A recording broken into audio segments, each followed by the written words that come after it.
매년 세상에 수많은 신학교에서 배출되는 목사님들. 하지만 이렇게 배출된 목사님들, 매주 설교 교환을 만들기 어려워서 설교를 사고 파는 일도 많다고 하는데요. 반면 여기 신학교를 나오지 않았는데도 최고의 말씀 실력을 가지게 된 평범한 신천지 교회의 성도들이 있습니다. 목사님보다 더 넓고 깊은 성경 지식, 어쩌다 목사가 되어버린 오늘의 주인공을 소개합니다.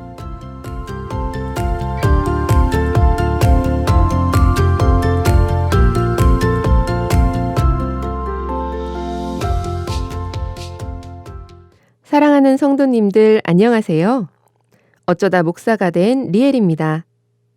가브리엘 천사의 뒤에 두 글자를 따봤는데요. 기쁜 소식을 전했던 가브리엘 천사처럼 많은 분들에게 기쁜 소식을 전하고 싶어서 이렇게 지었습니다. 저는 19년 동안 예장통합 소속 교회를 다니면서 학생부 교사로, 또 성가대로, 또 청년부 임원으로 많은 일을 했습니다. 그러던 중에 친구의 소개를 통해서 신천지 교회로 오게 되었고, 진정한 성경 말씀을 깨닫는 진실된 신앙생활을 하고 있습니다. 그 깨달음들 중에서 오늘 여러분들과 함께 나누고 싶은 내용이 있어서 이렇게 나오게 되었습니다. 오늘 저희 함께 성경의 말씀을 상고하면서 우리가 어떤 길을 가야 하는지, 그리고 그 길의 끝에는 무엇이 있는지 함께 알아보는 감사한 시간이 되었으면 좋겠습니다. 어제 저녁에 제가 집으로 돌아가는 길에 주변에 나무와 풀들이 있는데요. 그 나무랑 꽃들을 보면서 아침에 보았을 때랑은 다르게 정말 하나하나가 더 아름다워 보이고 소중해 보이고 그 하나하나가 더 푸르르게 보이더라고요. 아침에 지나갔을 때에도 똑같은 나무와 꽃이고 지금 지나가는 것도 똑같은 나무와 꽃인데 왜 그럴까 생각해 봤더니 아침에 갈 때는 도달하는 곳이 직장이고 지금 갈 때에는 도달하는 곳이 집이었더라고요. 정말로 평안한 그러한 안식처, 그리고 제가 사랑하는 가족들이 있는 곳에 갈 생각을 하니까 주변에 있는 모든 것들이 더 아름다워 보이고 예뻐 보였었던 것 같습니다. 우리는 이렇게 의식하지 못해도 지금 걷는 길의 그 끝이 행복하고 좋은 것이라면 나 자신도 모르게 기쁘게 그 길을 가게 되죠. 그리고 그렇게 좋은 곳으로 가는 좋은 길만을 가려고 우리는 모두 노력하면서 사는 것 같습니다. 그래서 어른들께서 어렸을 때 너 길 조심하면서 다녀야 된다. 이렇게 자주 얘기를 해주시곤 하셨는데요. 어린아이와 같을 때는 길을 잘 분간하지 못해서 눈앞에 보이는 건물들이 다 비슷비슷하다고 생각을 하기 때문인 것 같아요. 그런데 이제 어느덧 어른이 되어서 어떤 길을 갔을 때에 어떤 곳을 도달하는지, 이 길을 가면 어떠한 결과가 있게 되는지를 알게 되다 보니까 길을 분별해서 가게 되고 안 좋은 길은 피해서도 가게 되는 것 같습니다. 이렇게 눈에 보이는 길도 어떤 길을 가는지가 너무나 중요한데 눈에 보이지 않는 인생의 길은 더욱더 선별하고 분별하는 것이 필요합니다. 그래서 우리는 하나님의 말씀을 내 길 삼아 가야 된다라고들 얘기를 하죠. 하나님의 말씀을 길 삼아 가면 어떠한 끝이 있는데 그럴까? 시편 16편 11절을 보니까 주께서 생명의 길로 내게 보이시니 주의 앞에는 기쁨이 충만하고 주의 우편에는 영원한 즐거움이 있나이다. 이렇게 말씀하십니다. 우리가 걷는 이 눈에 보이는 길만 기쁨과 즐거움이 기다리고 있는 집으로 가는 길이 아니라 우리가 걸어가는 신앙의 길 또한 주께서 주시는 생명의 길, 기쁨과 즐거움이 있는 곳으로 인도해 주시는 길이라는 것이죠. 이렇게 이 하나님께로 가는 기쁨과 평안으로 향하는 이 즐거운 길은 반드시 찾아서 가야 되는 줄 믿습니다. 그런데 성경에서는 길이 여러 종류가 있습니다. 즐겁고 평안한 하나님께로 가는 좋은 길도 있고, 되돌아가야 되는 길도 있고요. 그리고 가지 말아야 할 길도 말씀을 해주시고 계십니다. 왜 이렇게 길이 찾기 어려울까요?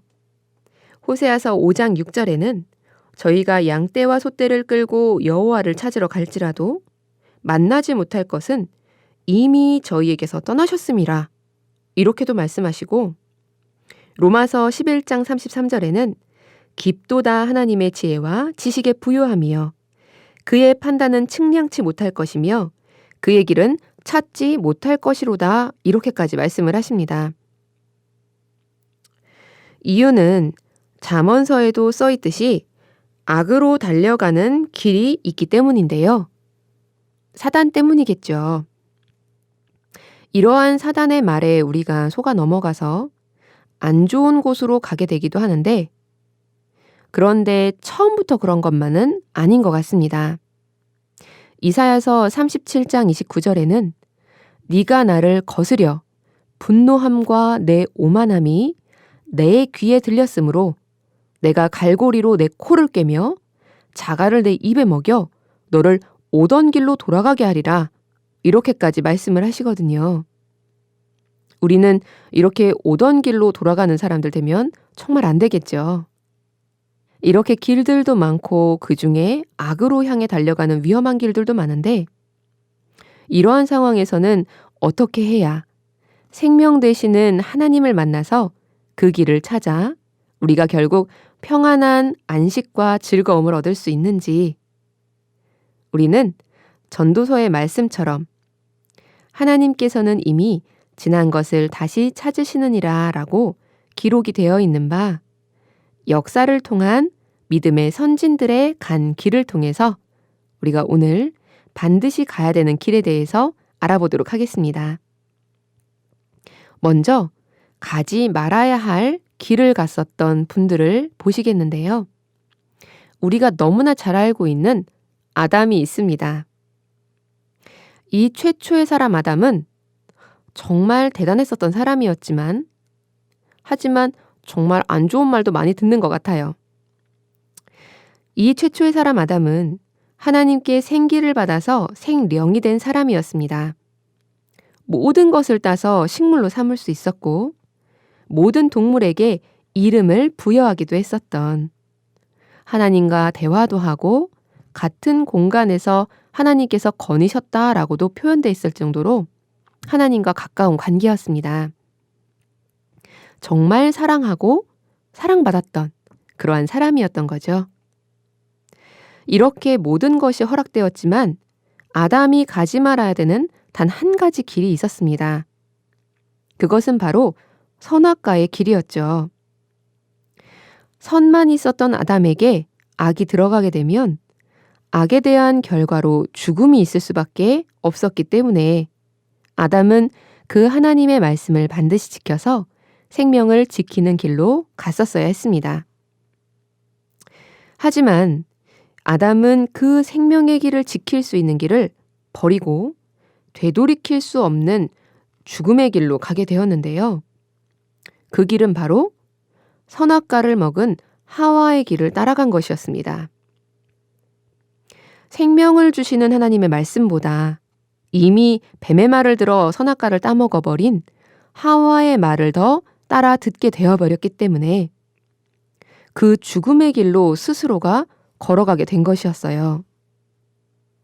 그 길을 간 그 끝에는 하나님께서 미리 말씀해 주신 것처럼 그 생명이 끊어지게 되었고 수명이 정해져서 더 이상 하나님과 함께 있을 수 없는 일이 벌어지게 되었습니다. 이러한 길을 갔었던 사람이 아담만 있었던 것은 아니었습니다. 아담의 한참 후대의 후손인 솔로몬이라고 하는 이스라엘 민족의 왕도 있었는데요. 이 왕은 사실 저희가 정말 멋있고 좋은 왕으로 알고 있죠. 맞습니다. 이 왕은 참 지혜로운 사람이었고 왕이 되었을 때에 감사해서 하나님께 1,000번제나 드린 것처럼 그 하나님에 향한 믿음과 행실이 순전한 사람이었어요. 그런데 1,000번제를 드려서 하나님께서 그 마음이 아름다워 복을 주기 위해 꿈에 나타나셨을 때 네가 원하는 것을 얘기하면 내가 다 들어주겠다 얘기하셨을 때 이 솔로몬은 모든 백성을 다스릴 수 있는 선악을 분별하는 지혜를 달라 소원을 빌었거든요.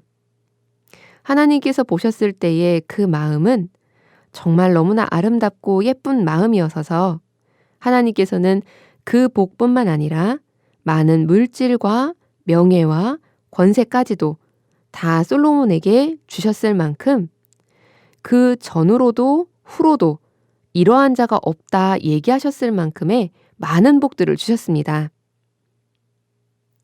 이 솔로몬이 지혜를 얻게 되었을 때에 많은 나라가 그를 흠모했고 그 지혜를 보기 위해서 몰려들었었습니다. 많은 나라의 화친을 통해서 이스라엘에 다시 없던 평화가 그 나라에 이루어지게 됐었어요.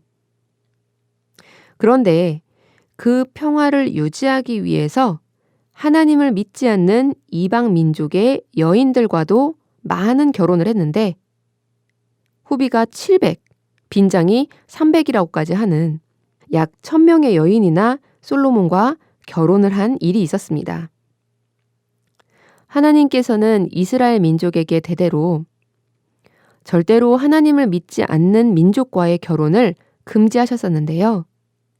이유는 다른 것이 아니라 그 이방 여인들과의 결혼으로 하나님을 믿지 않고 그 이방 신들을 쫓게 되는 일이 있을까 염려하셔서 그 모든 혼인을 금하신 것이었습니다. 솔로몬 또한 이런 것을 모를 리가 없었겠죠. 그런데 문제는 지금부터입니다. 솔로몬이 늙고 병들어서 그 마음이 약해졌을 때 이 이방 여인들은 솔로몬에게 자신들이 섬기는 이방신을 위한 산당을 지어줄 것을 요구하고 솔로몬은 심지어 본인이 지은 하나님을 모시는 예루살렘 성전 바로 앞산에 그 모든 이방 신들을 위한 산당을 짓게 합니다. 이 모든 내용들이 열왕기상 11장에 기록이 되어 있습니다. 7절을 보니 모압에 가증한 그모스를 위하여 예루살렘 앞산에 산당을 지었고 또 암몬 자손에 가증한 몰록을 위하여 그와 같이 하였다라고 되어 있고 9절에는 너무나 안타깝게도 솔로몬이 마음을 돌이켜 이스라엘 하나님 여호와를 떠났다고 되어 있습니다. 하나님께서는 너무 많이 진노하셨겠죠. 그래서 하나님께서는 언약과 법도를 지키지 않은 솔로몬에게 그 모든 종국을 미리 얘기해 주십니다. 나라가 둘로 분열이 되고 그중 대부분은 솔로몬의 신복이 다스리게 되고 그리고 예루살렘과 유다라 하는 아주 작은 곳 하나만이 이 솔로몬의 아들이 치리를 하게 되는 일입니다. 한 나라가 둘로 갈라지게 된 것이죠. 이러한 종국을 맞이하게 된 솔로몬의 이 인생의 길은 처음에는 잘 하나님의 길로 갔다가 결국 오던 길로 돌아가게 된 모습이었죠. 현실이 풍족했고 많은 것들이 채워져 있었고 인정받았고 권력이 큰 이런 상황에서 그 이 모든 분들은 생명의 길과 복의 길도 얘기를 듣고 안내를 받았지만 자신이 본 그 현실에 더욱더 안주했고 그 현실을 자기 자신의 선택에 따라 갈 수 있다고 생각하게 되면서 그 눈앞의 현실의 길을 걸어서 결국 진정한 기쁨의 길과 하나님의 생명을 향한 길은 가지 못하게 되었습니다. 이를 들어 호세아서에서는 너희는 악을 밭가라 죄를 거두고 거짓 열매를 먹었나니 이는 내가 내 길과 내 용사의 많음을 의뢰하였음이라 라고 10장에 말씀을 해주시고 계십니다. 그리고 잠언서 16장에는 어떤 길은 사람의 보기에 바르나 필경은 사망의 길이니라 라고 하십니다. 저희는 절대로 이러한 길을 가면 안 되겠죠. 그러면 우리는 어떠한 길을 가야 될 것일까요? 눈앞에 보이는 현실은 어려운 길이었지만 하나님께서 보시기에는 바른 길을 간 분들을 살펴보도록 하겠습니다. 먼저 이 솔로몬의 부친이었던 다윗 왕입니다. 잘 아시죠? 이 다윗은 용모는 아름다웠지만 신장이 뛰어나진 않았습니다. 그리고 유약해 보였던 사람이었죠. 그 전대 왕인 사울 왕에게 항상 사료 위협을 받았고 왕이 된 이후에는 전쟁이 끊이지 않았습니다. 그리고 그 와중에 정말 충직했었던 신하인 우리아의 아내 밧세바를 범하게 되었을 때에는 그 죄를 덮기 위해서 그 충신 우리아를 전장 최전방으로 나가게 하여서 죽게까지 하였습니다. 그리고 또 다른 아들인 압살롬이 다윗을 배신하고 그 정권을 찬탈했었던 일도 있었고 항상 전쟁이 많았기 때문에 그 손에 피가 많아서 정말 사랑하는 하나님의 성전을 스스로가 짓는 것도 하나님께 허락받지 못했었던 너무나 험난한 인생을 살았던 분이었습니다. 그런데 이런 힘든 현실들 속에서 다윗은 마음에 어떠한 길을 갔었을까요? 시편 71편 18절을 보니 하나님이여 내가 늙어 백수가 될 때에도 나를 버리지 마시며 내가 주의 힘을 후대에 전하고 주의 능을 장래 모든 사람에게 전하기까지 나를 버리지 마소서라고 이룩해 놓은 많은 자신의 것들을 내세우는 것이 아니라 하나님의 힘을 전하고 하나님의 능만을 전하는 마음이었습니다. 다윗을 좋아하는 많은 이방 나라 사람들이 있었음에도 불구하고 다윗은 항상 이러한 마음가짐이었던 거죠. 그 결과 역대상 17장에 보면 제가 존귀한 자로 여김을 받았습니다 라고 하나님께 감사를 구하는 내용도 나오게 되는데요. 그렇게까지 다윗은 정말 세상에 있는 사람들에게도 그리고 하나님께도 사랑을 받고 항상 지지받는 사람이 되게 됩니다. 또 우리가 사랑하고 너무너무 감사한 우리 사랑의 예수님을 볼까요? 예수님의 현실은 어떠하셨을까요? 예수님께서는 항상 가난과 질병을 겪으신 분이셨습니다. 그래서 성경에는 간고와 질고가 있으셨다라고 표현되어 있거든요. 그리고 하나님의 말씀을 전하시는 삶을 살으셨어야 했기 때문에 가족들과 함께 거하지 못하셨습니다. 항상 길에서 유숙하셨고 이를 두고 인자는 머리 둘 곳도 없다라고까지 말씀하시는 그러한 힘든 삶을 사셨습니다. 하나님의 천국의 복음을 들어주는 사람이 없었기 때문에 그 말을 들어주는 세리와 창기의 친구였고 당시 종교 지도자들에게 귀신의 왕 바알세불이다, 이단이다, 괴수다라는 이야기까지도 들으시면서 하나님의 말씀을 전하셔야 했었던 게 그것이 예수님의 하루하루의 현실이셨습니다.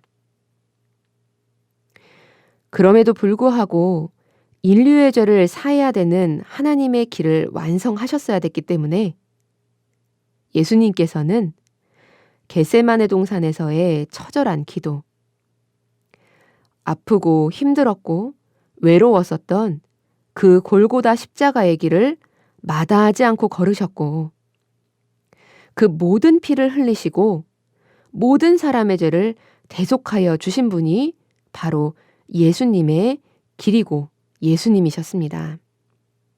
그 결국은 어떻게 되셨을까요? 그 결국은 사흘 만에 부활하셔서 구약 성경에 하나님께서 예수님에 대해 약속해 놓으신 그 모든 예언을 다 이루셨고 그 이후에 하실 일에 대한 약속도 하시고 그 일을 다 할 수 있도록 제자들도 양육하시고 예수님 승천 이후에 대한 일들을 다 준비시키신 이후에 다시 오시겠다 얘기하시면서 구름 속에 가리워져서 보이지 않게 하늘로 올라가셨죠. 지금도 마지막 때의 일을 완성하시려고 정말로 애쓰시고 일하시고 계신 것을 우리가 성경을 통해서 확인할 수가 있습니다. 그 이후에 동일한 길을 간 12제자들과 순교자들은 또 어떠했을까요? 예수님의 땅끝까지 이르러 증인이 되라는 그 말씀을 지키기 위해서 목숨도 마다하지 않고 어려움도 마다하지 않고 걸어간 그들의 길은 예수님의 길과 같았습니다. 귀신의 오명도 받았고요. 온갖 박해와 핍박이 있었고 옥에 갇히는 모습들이 있었습니다. 그리고 순교의 죽임을 당하는 현실들이 있었습니다. 우리는 오늘날도 그 모든 모습들을 많은 유적에서 확인하실 수가 있죠. 그 현실의 길은 너무나 참혹했고 너무나 아팠을 것입니다. 그런데 그 길을 하루하루 포기하지 않고 간 결과 결국 이 피의 생명의 복음은 땅끝까지 전파되어서 예수님의 명령을 이루게 되는 일이 있게 되었죠. 그 희생의 피의 결과로 지금의 우리와 이 시대가 예수님의 모든 일생과 하나님의 말씀을 알 수 있는 줄 믿습니다. 이렇게 현실은 너무나 힘들고 어렵고 항상 위경에 처한 것처럼 보이지만 이분들은 매번 눈에 보이는 현실이 아닌 하나님께서 말씀해 주신 것, 하나님께서 알려주시려고 하시는 그 생명의 말씀을 자신의 인생의 길에 안내 표지판으로 굳건하게 잡고 가게 된 분들입니다. 사도행전 20장에 보면 그 마음이 그대로 기록이 되어 있죠. 나의 달려갈 길과 주 예수께 받은 사명, 곧 하나님의 은혜의 복음 증거하는 일을 마치려 하면은 나의 생명을 조금도 귀한 것으로 여기지 아니하노라 라고 얘기하셨습니다. 이렇게 많은 분들이 그 길을 가주셨고 그 길의 끝은 하나님을 뵙는 거겠죠. 결국 하나님께로 가는 그 길은 누가 들어가게 되는 걸까요? 시편 111편 20절에 이는 여호와의 문이라 의인이 그리로 들어가리로다 이렇게 말씀해 주신 것처럼 옳은 길을 가는 사람, 의로운 하나님의 말씀만을 지키는 사람이 들어가게 되는 것이고 옳은 것은 하나님의 말씀뿐 사람의 마음이 절대로 될 수 없기 때문에 이 삶의 위경이 현실적으로 닥쳤을 때에도 하나님께 갈 수 있는 이 길을 씩씩하고 용감하게 갈 수 있는 줄을 믿습니다. 우리가 평안을 얻을 수 있는 집까지 가시는 길에 공사를 하거나 사나운 개가 풀어져서 막 짖고 있는 그러한 현실적인 어려움이 삶의 위경도 아니고 내가 인맥을 잘 타야 하고 투자처를 잘 찾아야 하는데 찾을 수 없는 투자처 때문에 슬퍼하는 것이 삶의 위경이 아니라 현실적으로는 너무나 풍족하고 권력도 있고 권세도 있으시고 그리고 편안한 상황이지만 그것만을 의뢰하게 되어서 결국 하나님의 생명의 말씀이 들리지 않게 되고 그 길을 가고 싶지 않아지게까지 되는 상황이야말로 삶의 위경인 것 아닐까요? 지금 성도님들께서는 어느 길에 계십니까? 아담의 길처럼 누군가의 말에 의해서 하나님께서 주시는 생명의 길을 가지 못하게 되시는 그러한 상황은 아니십니까?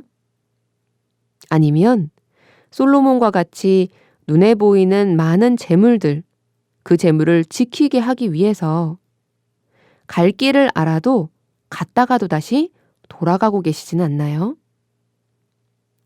아니면 어느 길도 아닌 곳에 서서 길을 잃고 찾아주기만을 멍하니 앉아 계시지는 않습니까?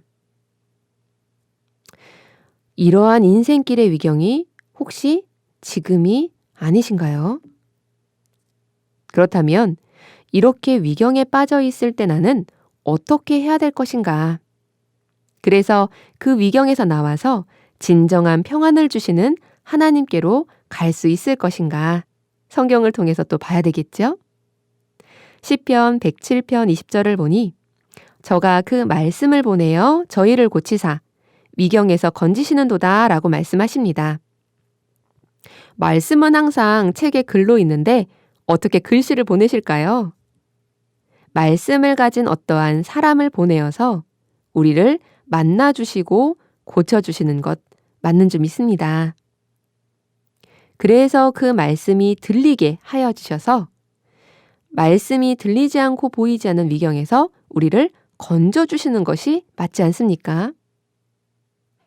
그래서 솔로몬에게는 사무엘 선지자가 있었고 다윗에게는 다윗이 우리아의 아내 밧세바를 범했을 때에는 나단 선지자가 하나님의 말씀을 갖고 간 것과 같이 그리고 천국 복음을 몰랐었던 당시 이스라엘 사람들인 유대인에게는 예수님께서 하나님의 천국 복음을 가지고 만나 주신 것과 같이 그러한 예수님을 모르는 많은 세상에는 12제자가 예수님에 대한 증거의 말씀을 들고 간 것 같이 우리의 갈 길을 가르치는 사람이 있습니다.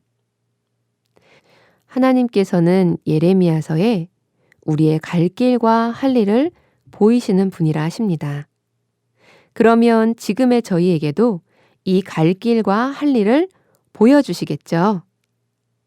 이사야서 55장 7절을 보니 악인은 그 길을 불의한 자는 그 생각을 버리고 여호와께로 돌아오라. 그리하면 그가 긍휼히 여기시리라. 우리 하나님께로 나아오라. 그가 널리 용서하시리라 라고 하십니다. 우리는 완전한 자가 되고 싶긴 하지만 사실은 모두 불의한 사람들입니다. 지금도 너무 부족하죠. 하지만 자신의 기존의 생각을 배설물처럼 버리고 나아온다면 하나님께서는 우리를 긍휼히 여겨주셔서 하나님의 길로 인도해 주실 줄 믿습니다. 그리하여서 우리는 올바른 길, 하나님의 말씀의 길을 잘 따라가서 오직 피난처 되시고 오직 평안을 주시는 하나님께로 가는 생명의 길을 말씀대로 걸어야 할 줄 믿습니다. 평안함을 주고 안식을 주는 집과 같이 그러한 구원과 안식에 반드시 말씀 따라 길을 걸어가서 그 곳에 이루실 수 있는 모든 성도님들 되시기를 이 시간 간절히 기도드립니다. 지금까지 모든 말씀 들어주셔서 감사드립니다.